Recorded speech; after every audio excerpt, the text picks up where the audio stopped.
오늘 우리에게 주신 하나님 말씀은 느헤미야 2장 1절에서 10절까지 말씀입니다.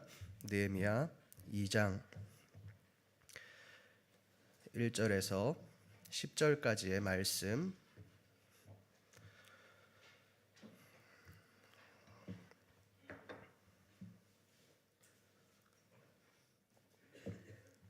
저와 여러분들이 한 절씩 교독하시겠습니다.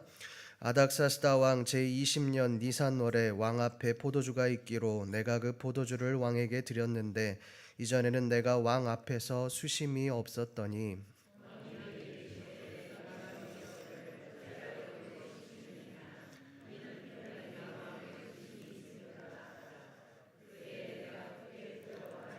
왕께 대답하되 왕은 만세수를 하옵소서. 내 조상들의 묘실이 있는 성읍이 이제까지 황폐하고 성문이 불탔사오니 내가 어찌 얼굴에 수심이 없사오리까 하니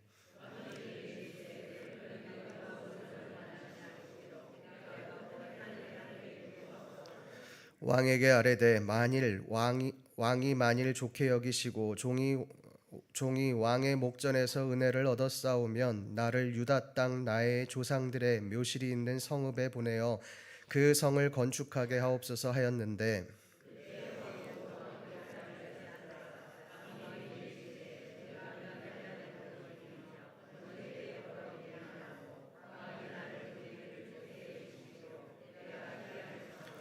내가 또 왕에게 아뢰되 왕이 만일 좋게 여기시거든 강 서쪽 총독들에게 내리시는 조서를 내게 주사 그들이 나를 용납하여 유다에 들어가기까지 통과하게 하시고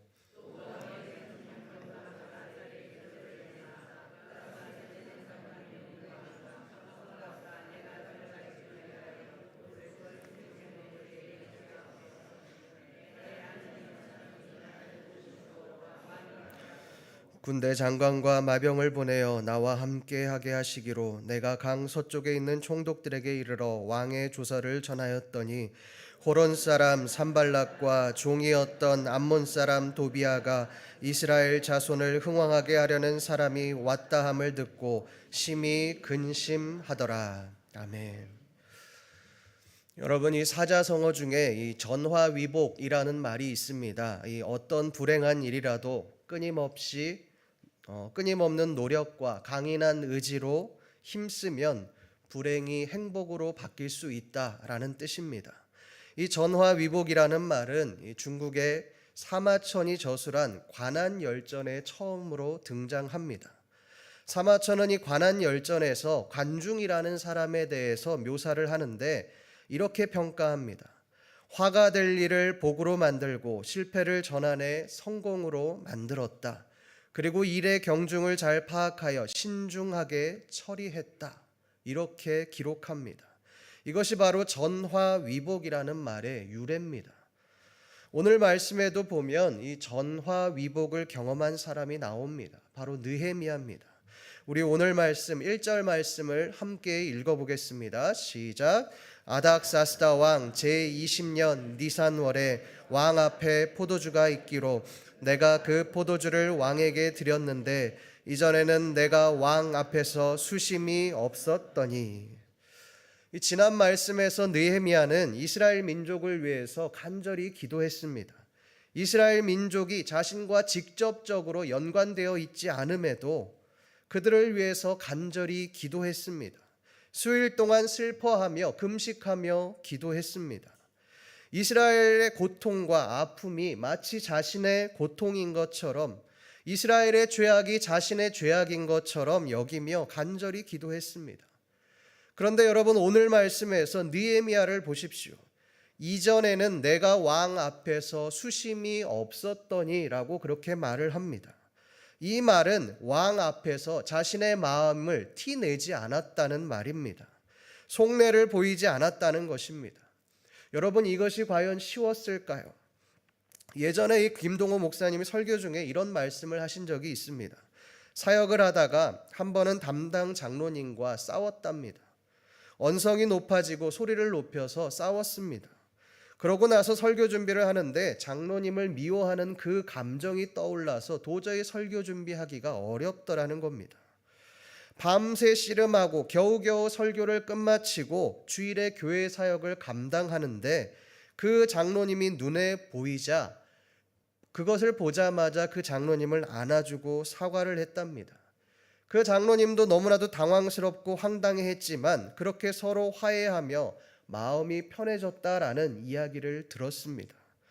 여러분이 장로님과 다툰 일, 싸운 일로도 이렇게 마음이 요동을 치는데 자신의 민족이 능욕을 받고 또 성문이 불탔다는 그 소식을 들은 느헤미야의 심정은 어떠했겠습니까? 마음이 찢어졌을 겁니다. 매일매일 기도하고 또 슬퍼하고 마음이 무너지는 삶을 살아갔을 겁니다. 나는 이렇게 페르시아에서 잘 먹고 잘 사는데 우리 민족은 능욕을 받고 어려움을 당하고 있다는 그 사실에 매일매일 하루하루가 괴로웠을 겁니다. 어떻게 해야 내가 도울 수 있을까? 어떻게 해야 이 무너진 예루살렘을 재건할 수 있을까? 그런 생각을 매일같이 했을 겁니다. 그 생각에 잠을 이룰 수가 없었을 겁니다. 그러나 느헤미야는 철저히 자신의 마음을 숨깁니다. 언제까지 숨깁니까? 여러분 1절 말씀을 자세히 보십시오. 아닥사스다 왕 제20년 니산월이라고 그렇게 말을 합니다. 느헤미야가 이스라엘을 위해 기도를 시작한 날은 기슬르월입니다. 니산월에서 기슬르월은 4개월 차이입니다. 그렇다면 이 느헤미야가 4개월 동안 매일매일 기도했다는 말입니다. 4개월 동안 매일매일 기도하면서도 왕에게 티를 내지 않았다는 말입니다. 여러분, 당시에 술 맡은 관원장은 그냥 단순히 술에 독이 있는지 없는지를 알아보는 그런 어이의 역할만 감당했던 것이 아닙니다. 왕이 술과 음식을 먹을 때에 그 옆에서 술동무가 되어주고 말동무가 되어주어야만 했던 사람이 바로 술 맡은 관원장이었습니다. 그렇다면 왕과 대화할 수 있는 기회가 그 누구보다도 많았다는 이야기입니다. 당시 페르시아는 바벨론을 꺾고 패권을 잡은 대제국이었습니다. 그 대제국의 아닥사스다 왕에게 느헤미야가 말 한마디만 한다면 예루살렘을 회복시키는 것은 일도 아니었을 겁니다. 그러나 느헤미야는 4개월간 왕에게 자신의 이야기, 자신의 속내를 전혀 이야기하지 않습니다. 자신의 속은 썩어 문드러질지언정 왕 앞에서 이전과 동일하게 행동을 합니다. 여러분, 느헤미야가 이렇게 했던 이유가 무엇일까요? 느헤미야가 하나님의 때를 기다렸던 겁니다. 여러분, 느헤미야는 누구보다 이 왕과 가까운 사람이었습니다. 소위 왕의 백을 쓰면 쉽게 문제를 해결할 수 있었을 겁니다. 왕의 말 한마디면 예루살렘의 회복에 필요한 모든 것을 지원받을 수 있었습니다. 그러나 느헤미야는 그 왕의 백을 의지하지 않습니다. 하나님의 때를 기다립니다. 얼마나요? 4개월 동안이나 기다립니다. 느헤미야라고 왜 인맥을 동원하고 싶지 않았겠습니까? 왕이시여, 내 동포들을 좀 살려주십시오. 내 조국 예루살렘을 회복시켜 주십시오. 이 말을 얼마나 하고 싶었겠습니까? 그러나 느헤미야는 그 말을 하지 않습니다. 왜요? 그것이 하나님의 뜻이 아니었기 때문에 그렇습니다. 성도 여러분, 우리는 문제가 생기면 가장 먼저 무엇이 떠오릅니까? 하나님이 아닙니다. 사람입니다. 나의 문제를 해결해 줄 사람이 가장 먼저 떠오릅니다. 그 사람이면 나의 문제, 나의 어려움을 해결해 줄 수 있을 거라고 그렇게 생각합니다. 그러나 여러분, 우리가 믿는 그 사람이 진짜 우리의 문제를 해결해 줍니까? 그렇지 않습니다. 우리의 문제를 해결해 줄 수 있는 분은 사람이 아닙니다. 하나님입니다. 찰스 스퍼절 목사는 이것에 대해서 이렇게 말을 합니다. 인간은 그저 그림자에 불과합니다. 존재하는 시간보다 존재하지 않는 시간이 훨씬 깁니다. 그러니 이처럼 잠시라도 숨을 멈추면 생명을 잃는 연약한 생명체에게 의존한다는 것은 얼마나 어리석은 일입니까? 여러분은 어째서 인간을 의지합니까? 약간의 지혜만 있더라도 영원하신 하나님을 의지하지 않고 오늘 있다가 내일 불태워질 들풀 같은 초라한 생명체를 의지하는 것이 얼마나 어리석은 일인지를 알 것입니다. 인간에게 의존하노니 차라리 갈대에 기대거나 나방을 타고 다니거나 거품 위에 집을 짓는 편이 나을 것입니다. 이 찰스 스펄전 목사의 고백처럼 그림자에 불과한 유한한 생명체에 불과한 인간을 의지하는 삶이 아니라 우리의 문제들을 해결할 하나님을 붙들며 하나님을 의지하며 하나님의 때를 기다리는 저와 여러분들 되시기를 간절히 소망합니다.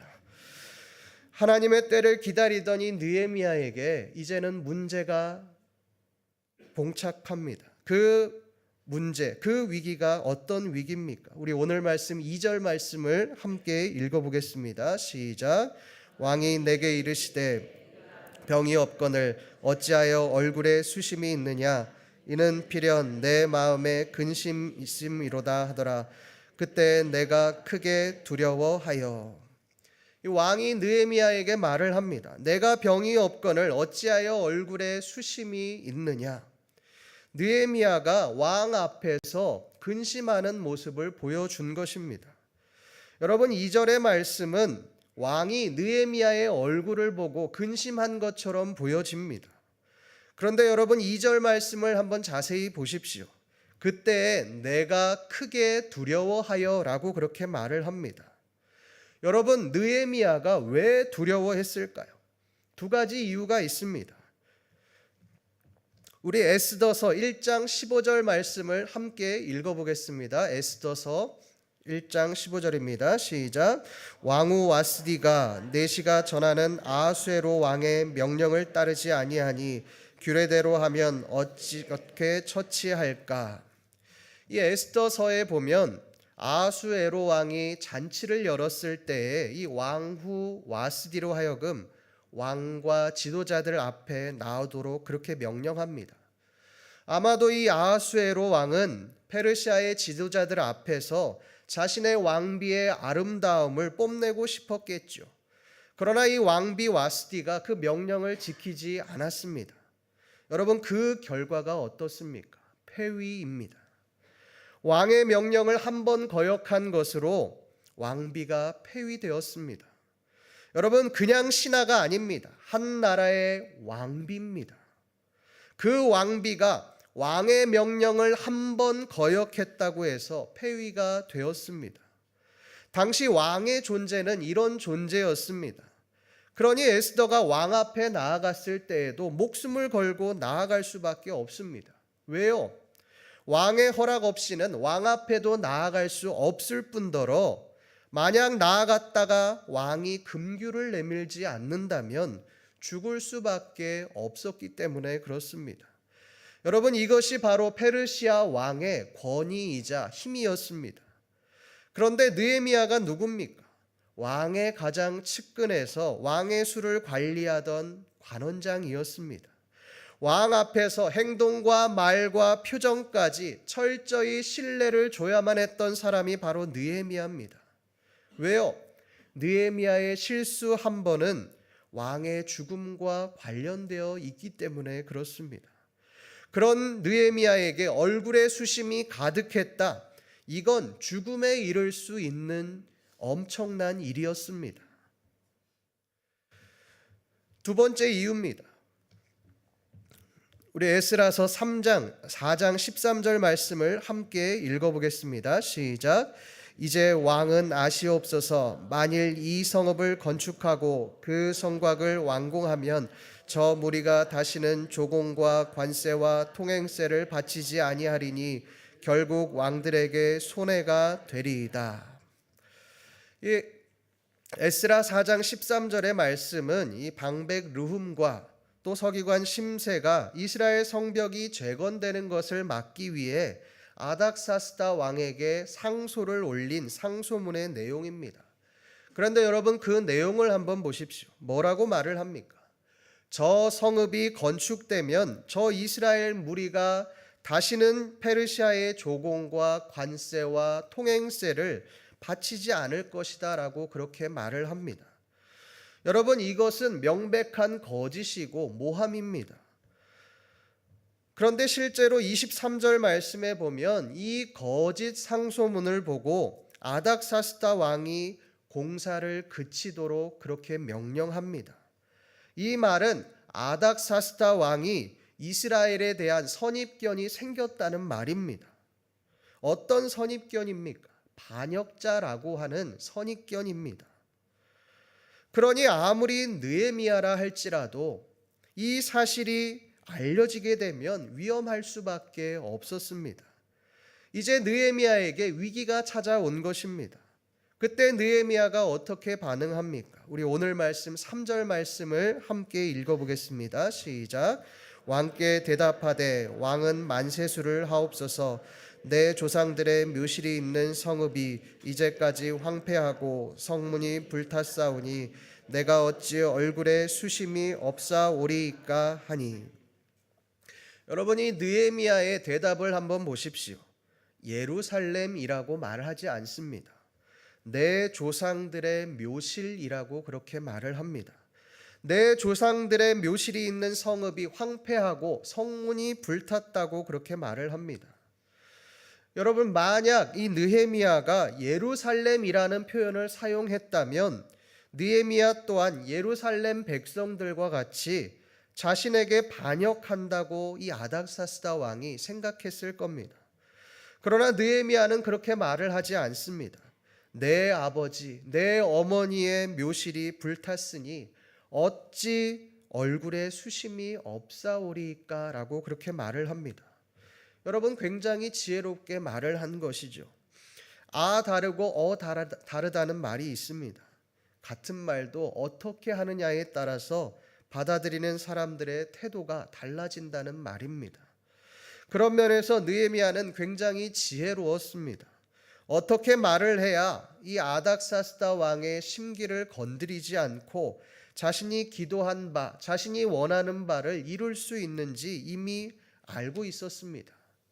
이에 아닥사스다 왕의 반응을 보십시오. 오늘 말씀 4절 말씀을 함께 읽어보겠습니다. 시작. 왕이 내게 이르시되 그러면 내가 무엇을 원하느냐 하시기로 내가 곧 하늘의 하나님께 묵도하고. 내가 무엇을 원하느냐? 드디어 느헤미야는 왕으로부터 원하던 대답을 들었습니다. 느헤미야는 아마 속으로 생각했을 겁니다. 이제 됐다. 드디어 4개월간 기도했던 그 기도에 하나님께서 응답하셨구나. 그렇게 생각했을 겁니다. 이제 느헤미야에게는 왕 앞에 말만 하면 되는 상황입니다. 뭐가 필요한지 또 원하는 바가 무엇인지 그것만 말하면 왕이 필요한 모든 것을 다 해줄 것이기 때문이었습니다. 그런데 이 느헤미야가 가장 먼저 뭐라고 말을 합니까? 내가 곧 하늘의 하나님께 묵도하고 라고 말을 합니다. 천하의 아닥사스다 왕 앞에서, 전 세계를 호령하는 대제국의 왕 앞에서 하나님을 높이고 있는 겁니다. 여러분, 이것이 무엇을 의미합니까? 이전까지는 아닥사스다가 왕이었고 느헤미야는 신하였지만 하나님의 뜻을 품고 사명을 받은 이 느헤미야의 관점에서는 자신이 술 맡은 관원이 아니라 왕 앞에 하나님의 뜻을 전하는 사명자로 서 있다는 것을 보여주고 있는 것입니다. 물론 이 말이 얼마나 위험한지 느헤미야 또한 알고 있었습니다. 왕이 아니라 하나님을 높이는 것이 자신에게 어떤 피해가 올지도 알고 있었습니다.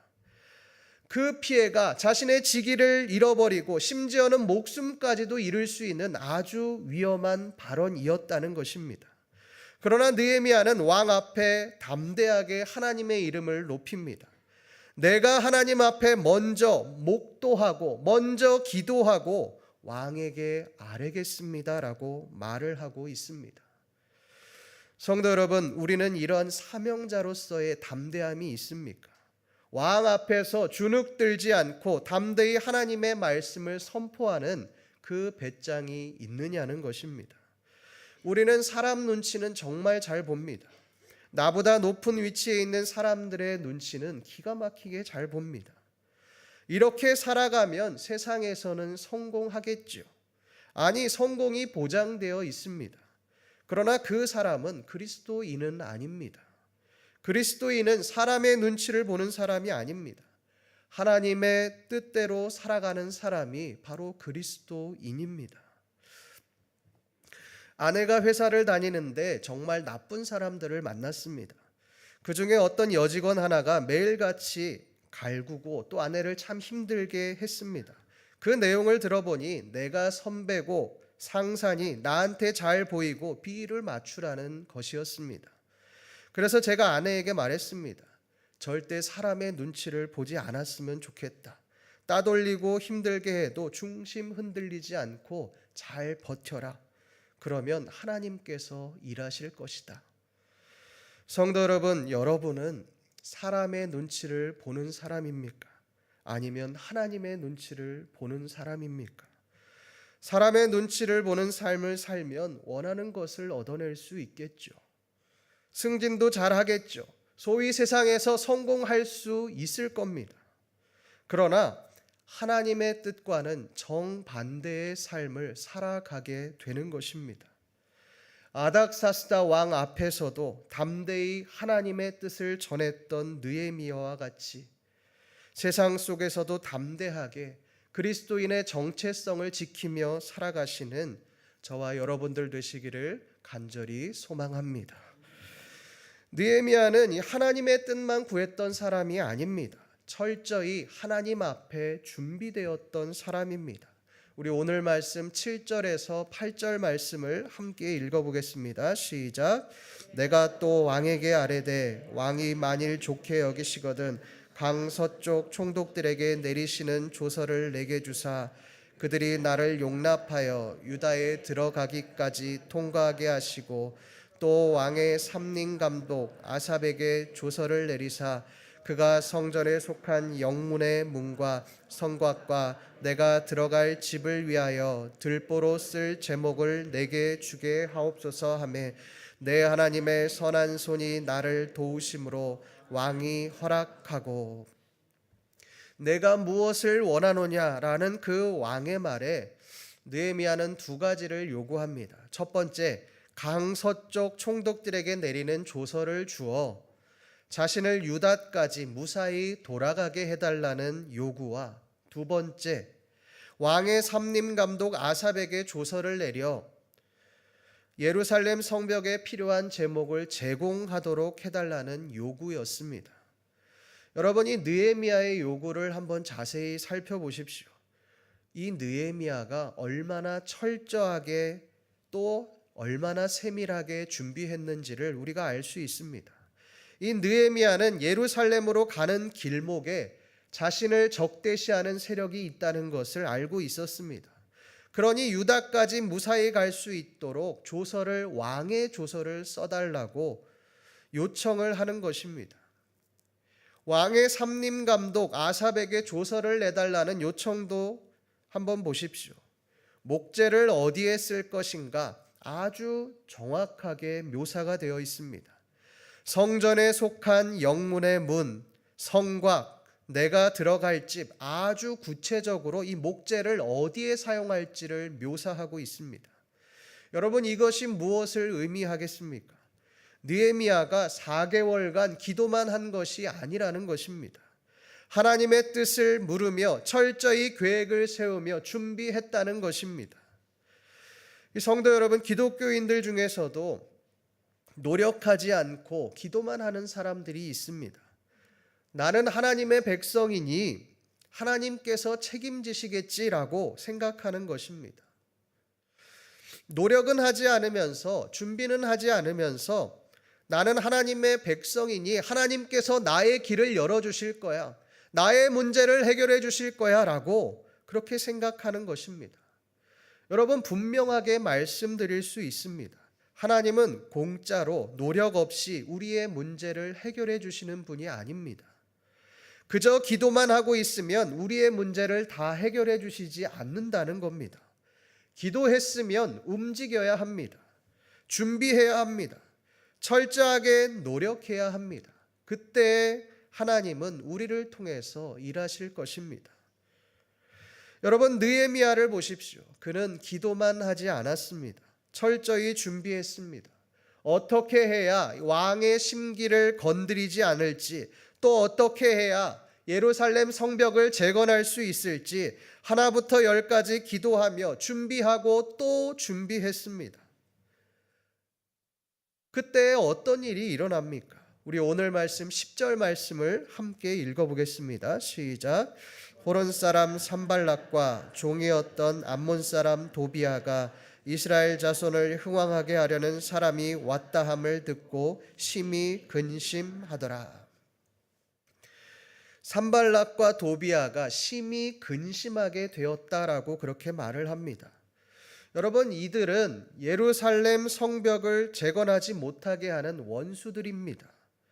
예루살렘 근처에 살고 있던 권력자들이었습니다. 소위 지역을 주름잡던 사람들입니다.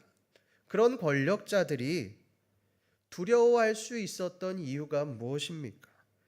느헤미야의 기도와 철저한 준비가 있었기 때문에 가능했던 일이었습니다. 성도 여러분, 우리는 느헤미야와 같이 위기를 만날 때가 있습니다. 때로는 그 위기가 우리의 마음을 무너뜨리고 우리의 삶을 무너뜨리기도 합니다. 그러나 여러분, 절대 좌절하거나 낙심하지 마십시오. 하나님 앞에 기도하십시오. 길이 보이지 않아도, 문제가 해결될 것 같지 않아도 포기하지 말고 하나님 앞에 나아가십시오. 그때 하나님은 우리에게 길을 여시고 우리에게 전화 위복의 삶을 살아가게 만들어 주실 것입니다. 그것을 보고 우리의 원수들이 두려워하게 될 것입니다. 느헤미야처럼 담대하게 하나님의 뜻을 선포하며 기도하며 준비하심으로 승리의 삶을 살아가시는 신림교회 모든 성도님들 되시기를 간절히 소망합니다. 기도하겠습니다. 하나님 아버지, 느헤미야의 삶을 통해 우리 자신을 되돌아봅니다. 하나님, 느헤미야가 4개월간 기도하며 철저히 예루살렘의 회복을 위해서 준비했던 것처럼 우리 또한 포기하지 않고 우리 가운데 닥쳐오는 그 위기와 고난 속에서도 끝까지 하나님을 붙들며 준비하는 그리스도인의 삶을 살아가게 하여 주시옵소서. 아버지, 세상을 버타며 살아가는 것이 아니라 우리의 소망 되시는 하나님을 붙들며 살아가는 우리의 삶이 되어질 수 있도록 주여 도와주시옵소서. 감사드리며 살아계신 우리 주 예수 그리스도의 이름으로 기도드립니다. 아멘.